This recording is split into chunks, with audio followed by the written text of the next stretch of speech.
Hi there, my friends, gals and guys, restorers, sewers, crafters, and that have interests.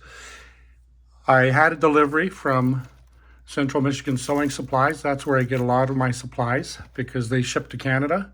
This is a light for a Singer 1588, a Singer 1590, 1530, a 27. This light is very similar to the one I have on a Singer 128 in the other workshop. So what I wanted to do was, and I'm back with Kendra, the Singer 201K, and we can tell that Kendra is a Singer 201K because it doesn't have the potted motor. The American ones were built with a potted motor, but the ones imported from Kilbowie, Scotland, they were shipped over to St. John's, Quebec, and they had the Canadian motors and the Canadian furniture installed at St. John's, Quebec. And so, sometimes people misunderstand when they see that the motor was made in Quebec and the furniture was made in Quebec, because the furniture that was made in Quebec for these machines when they first came over, it has a little metal plaque similar to the ones on the electric motors that you see inside the electric motors or on the outside of the electric motors. Yeah, it's really cool. I've got a couple of cabinets, cabinet number 49, St. John's, Quebec, So it's really quite interesting. Anyway, I got my hands a little dirty before I got my gloves on. And so, but you know what, before I put the gloves on, so I am not paid by Central Michigan Sewing Supplies. I am not sponsored by them. I'm not an associate marketer or anything like that. I'm totally self-funded, and I'm not beholden to any corporations or to any individuals in particular. I deal with people that I find best. I have sourced other places for the things I get at Central Michigan Sewing Supplies, and I find their prices are I haven't found anything that beats their prices. Plus, as a Canadian, they ship to Canada. A lot of American places don't. So I got 2 more. I think I actually got 4 more of the Tri-Flow oil. And I'm not paid by Tri-Flow either, but I like their stuff, so I use it. And it's cheaper for me to import the Tri-Flow stuff from Central Michigan Sewing Supply than it is for me to walk 4 blocks up on the plateau in downtown Montreal here and buy it there. I know it's crazy, isn't it? So I got 4 more bottles of oil, and I got 2 more containers of grease. So that is all well and good. And then the last thing I got, which I'm a little bit happy to, I don't want to, you know what, I'm going to put them down so that they can't fall. And here's the exciting part, or one of the exciting parts, because we still have some excitement here once we get this out of the way with. But here is the light. So obviously this is not an original. This is a reproduction, but it is a light. And I can make my choices. For what I paid for the light, I can probably buy a cheap sewing machine with an original one on it that's in good. But you know what? It's new, and I'm certainly going to use it. What happened was I broke the other one. The other one is over here. Well, it's in that bag. We'll look at it in a minute. But anyway, so that's pretty exciting too. And I'm just grateful that I can get these parts, even if they're replacement parts, they're non-original, because at least you can get them working. And then, of course, there's always the lessons learned from, repairing them, right? The lessons are valuable. Anyway, so here we are with Kendra, the really cool 201K. And this one came with a cabinet and a manual en français, of course. But in very, very good shape. The decals are pretty good for the age. And I have taken some of it apart. I took the motor off and the light off, but I never did a full restoration. There's some gunk there and there. I did buy another one of these, but I don't know if I bought it for this. I think I may have bought it for the 128 or the 1591 in the other room. But anyway, I just wanted to show you the 201. Some people had expressed some interest recently about the 201 that had been mentioned to me. So I thought, well, I better get it out here, and especially with the light coming, it seemed like a good time to bring it out. So there's the undercarriage. Do I want to go in here? Let's get the screwdriver. Let's be brave, right? Because I think we're going to find a lot of gunk. I don't know what that screw is there. I think this is covering the gear, the hook gear.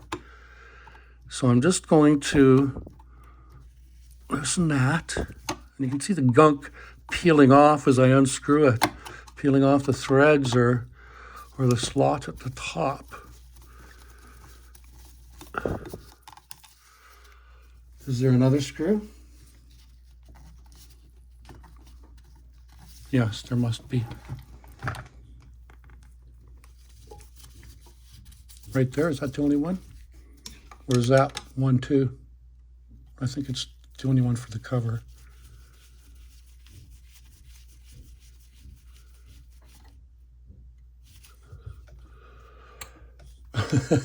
It's good it was gunky, it stuck too. Okay, so, you know, this is real life restoration stuff. You guys wanna, this is what I do, you know? And this one's not bad. Let me get the light down so we can see the glossy details. And then I'll move this light over as well a little closer. So, and this machine was never really abused. It came from a family, a long line of like 2 or 3 generations of family. And that's not solid. That part, well, there, that's solid, and that's solid. So, but this will all be part of the usual cleaning anyway. I love cleaning hooks, and it's very rarely that I didn't go to the bottom of a hook and not find amazing volumes of dirt and dust. So, but that's not, I mean, that's not bad. There's another one here. So for now, let's look at the grunge in there. So it's nice and dirty. So that's going to be cleaned. And I'm going to put this Narf back together. I think it goes that way too. Yeah, it goes that way. This cutout allows for the driving shaft, the hook driving shaft there. So it goes like, I had my plastic glove stuck in the bottom. It goes like that. So, can you believe we're 9 minutes into this already and we've barely done anything? Well, we've done some stuff. I mean, it's good work. Sometimes it's not fast, you know. You know, these higher callings like the Wheels of Justice and restoring vintage sewing machines, they, you know, there's no rush. They don't move quickly sometimes. Yeah, sure, Jeb. Whatever, man. But anyway, I am having a lot of fun here today. And I need to aim the camera up. You guys I can hardly believe I realized that. And hopefully I'll be able to, you know, what I probably should do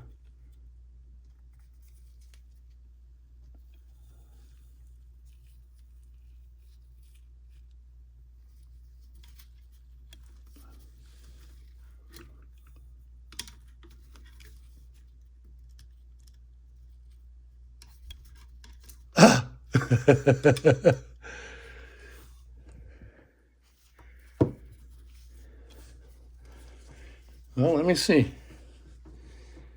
Let me see.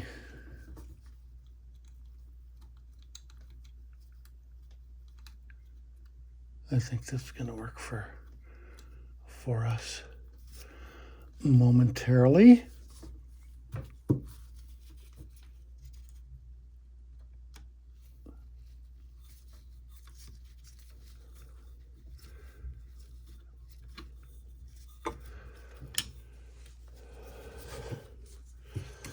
Now this isn't a screwdriver, this is just a pointed end.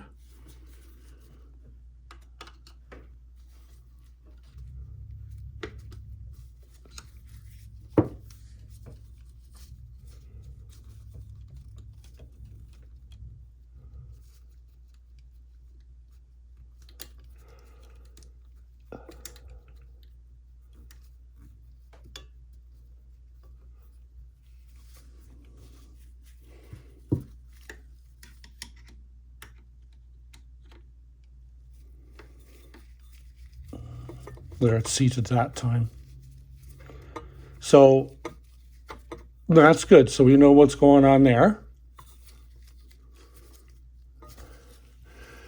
And then because we're down here already, and this will give us something to compare to,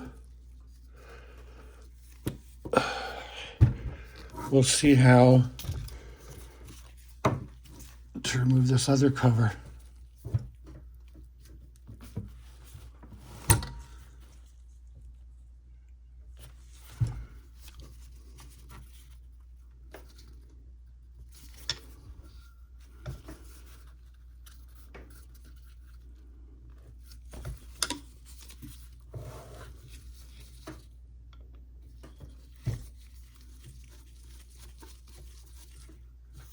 Oh, jeez. Sorry.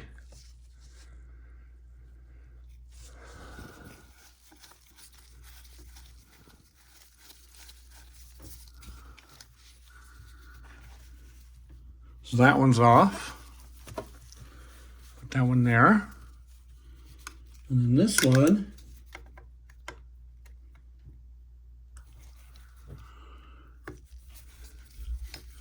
was really kind of loose anyway. Why?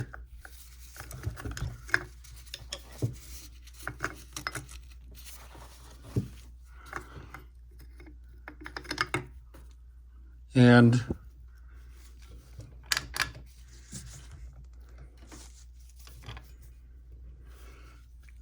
it's a little messy, but it's not bad. Like, it's not full. And these gears, which is what they're protecting, these gears are pretty good, aren't they? Yeah. And so I would be remiss. I would be remiss to come this far, take that cover off, and not put grease on here. And I'm going to go back to the hook end, and I'm going to take that cover off, and I'm going to put some grease on there too. And grease, as we've been educated with the information that is put out by various organizations, grease is time-released oil. And I already had another full one of these. Now I have two more, so I have 3 full ones. Plus I have other grease too, but I like the Tri-Flow. And screw.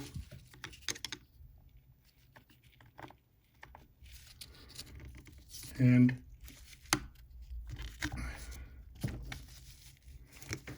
it took a little bit of pressure, but here we go.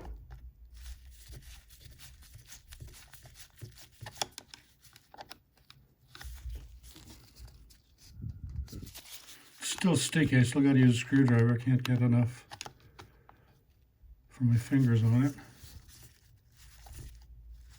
There we go. We should get her now. Oh yeah. So that's that one. Where's the other one? The other one is right there.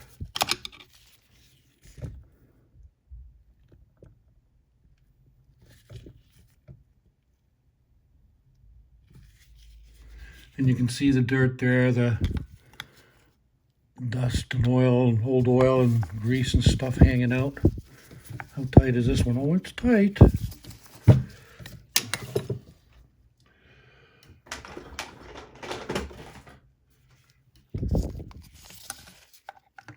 The longer screwdriver will give me a little more torque, I'm hoping. Did it? No, I think that bit may be a little too large, but I've got an electrical screwdriver, and it's in there. Okay, it broke. It cracked. You know, creaked. So we'll get this screw out. We'll be able to get that shroud off.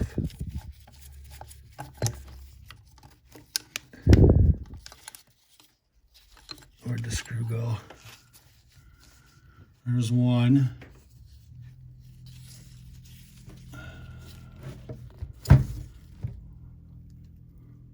Well, no matter. I've got to look. Oh, there's the other one there.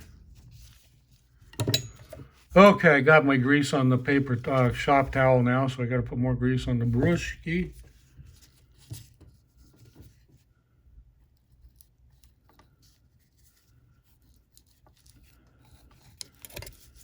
Well, oh, look at all that dirt coming out of it. Holy crap. Where's the paper towel? Here's a dirty piece of paper towel. Don't want to waste a good piece of paper towel on that filth. Oh my goodness. So let's go back in and get some more dirt. I don't know, we need to get the dirt out of there before we put the grease in. And I mean, now, now it's here. So, I'm going to be checking.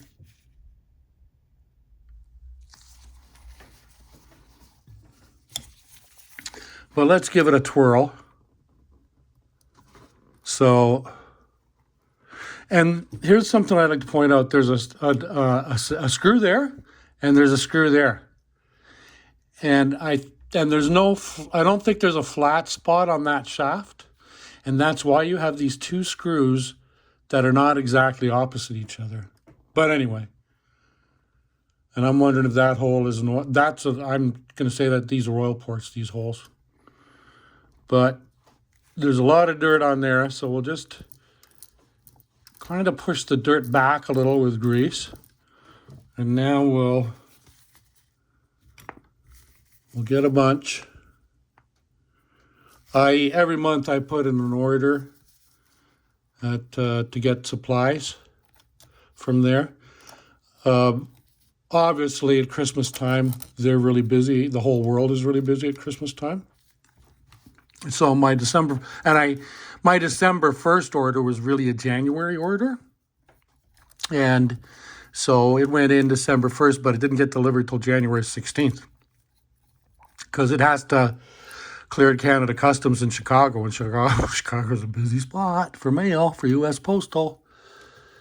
But like this month, February 1st, I put in the order online, and it was delivered the afternoon of the 9th.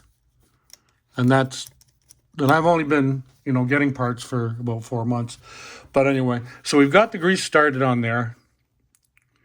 And we've got a bunch more for here.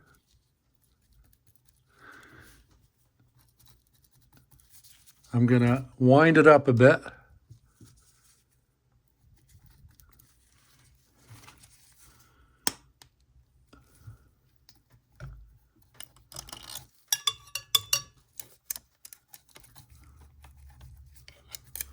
So if I keep winding it, I can get there, that part there. I wanted to get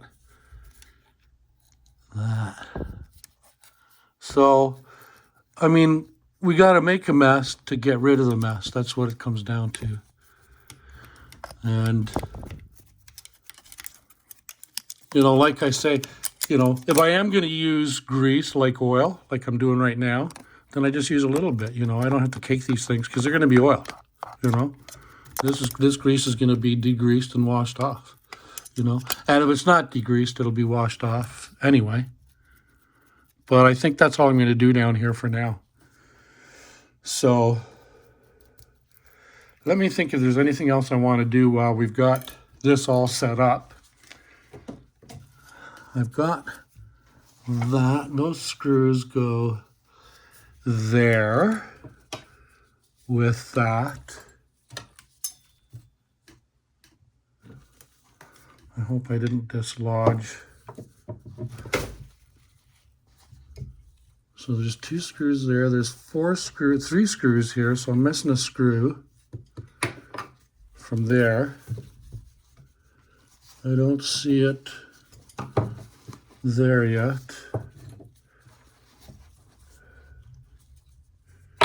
Well, I'll put those 3 in there. You know what? I'm going to put the other 2 in there as well. So I'm still looking for a screw. Now there's 1, 2, 3, 4, 5. So I need 1 more. So 1 over here. There it is there. There it is there. It was over here. So there's all those. 1, 2, 3, 4. Yeah, we got 6 again. Good. That's a good count. We'll put that stuff over there. And let's have a look up here. You can see that in there. I wonder if that is a new one. I think maybe it is. But there's a counterweight. And there's the eccentric bearing and whatever that is, whatever you call that. Let's go behind here and take a look. I want to show you a couple of things, especially if you're into restorations. There is a screw right there, right behind this thing, screw right there. And that is the screw that releases the stud for this. If you release that screw and the screw on the front here that holds these things in, if you release these 2 screws, one here, the whole thing will come off. Because this screw on a lot of machines, like especially 400 series and 300 series, it's in here. Just pointing that out to you. If you're really familiar with these machines, then you know that already. And I'm still wasting thread. So let's just throw that over there. But you can see that the decals are pretty good. Here are this is access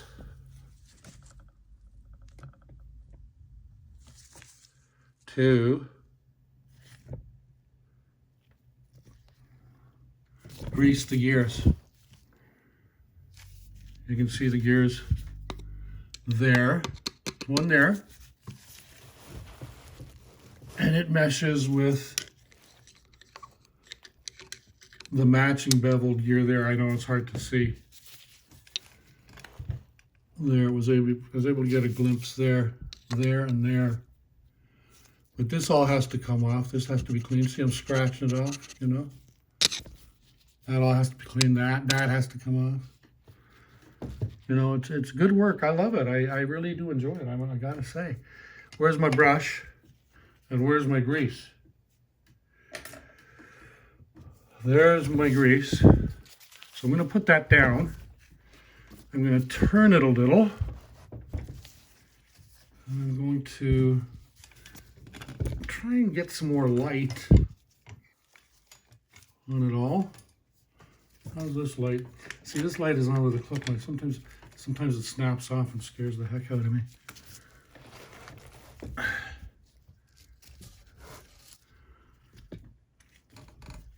Well, we'll try that. It's not perfect. I hope you can see what I'm doing. I mean, you get the idea anyway. There's a pair of meshed gears in there, and there's this elliptical stuff. So everything I can touch with this paintbrush, I am going to coat in grease. And then it's going to sit maybe for a few more weeks. And it was greased before and oiled before, so it's not starving anyway. But this stuff will soak in and it will clean, you know. These are all ports. Some are screws, some are access with screws. There's an oil wick there on top of that. There's oil ports, all these things there. Anyway, that's half an hour. Please subscribe. And I've gone to publishing about 2 videos a day. So, and you can see I'm a kind of a bare bones minimalist. You know, I don't have a fancy studio. Well, I do. It's fancy for me, man. You know, but subscribe. I'd appreciate it. I'd really appreciate your support, and we'll catch you on the next one. Ciao, amigos.